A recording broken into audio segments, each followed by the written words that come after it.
The Reelect campaign out with its first ad in May of 2017. What's the strategy? What's the strategy? He's getting whacked in the media for not fulfilling his campaign promises, and so he's not getting good earned media, so he wants to turn it into good paid media. The problem is that there's some factual inaccuracies in that. Yeah, exactly. Saying that he has the biggest tax cut plan in history, or however they characterize it there.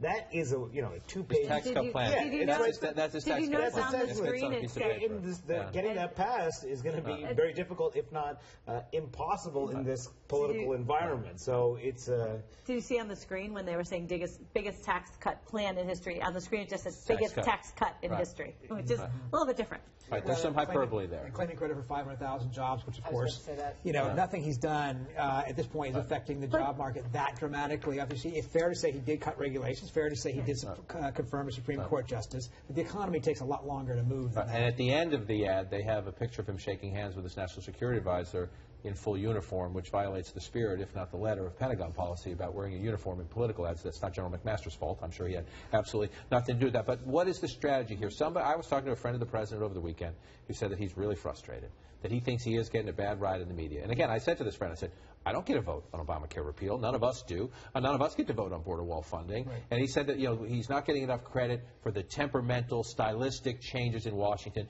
and he's mad about it, and his staff is frantic to try to find things to prop him up to keep his mood from deteriorating. It's so fascinating, of course, because he said that this whole 100-day thing is phony. He said it again over the weekend. It's phony. Well, why if it's phony are you're putting out an ad? Why are you having multiple briefings, receptions, a web page? If you're buying into the 100-day thing, of course people are going to then evaluate you based on 100 days, and that's what he doesn't want to happen. And so, look, the campaign, it's now, we always talk about the permanent campaign. This is literally the permanent campaign. Right. We are, in fact, 4 years away from the next president taking office almost, and we're going to continue to have a campaign through the entire time. And that's what he was most successful at. I don't think you can discount the importance of an approval rating in trying to get your agenda through Congress. A weakened president who is unpopular, particularly in key districts back home, it makes it much harder to sell things to members who are skittish already.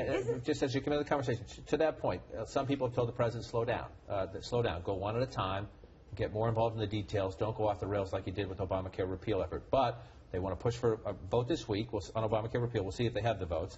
They put out a tax reform outline. It's not a plan. It's an outline. But it's fine. That's sometimes WhiteHouses do it. It's a perfectly defensible way to do it, especially if the people on Capitol Hill already have a plan. You just send up your outline to say, hey, massage yours toward ours a little bit. It's a perfectly defensible way to do it. And the president says within 2 or 3 weeks we're going to get infrastructure. Listen.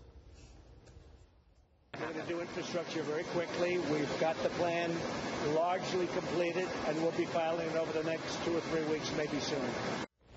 Now, there's 535 of them. I've long been of the opinion of saying, why can't they walk and chew gum? Why can't they do more than one big thing at a time? But they have proven consistently they can't.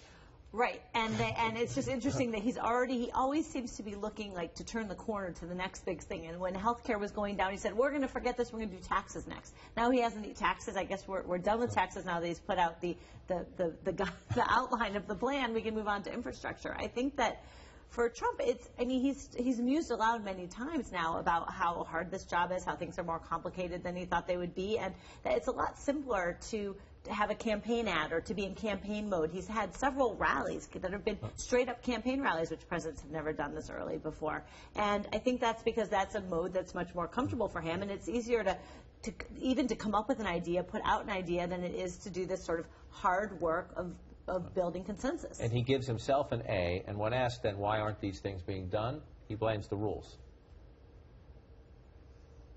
I think the rules in Congress, and in particular the rules in the Senate, are unbelievably archaic and slow-moving, and in many cases unfair.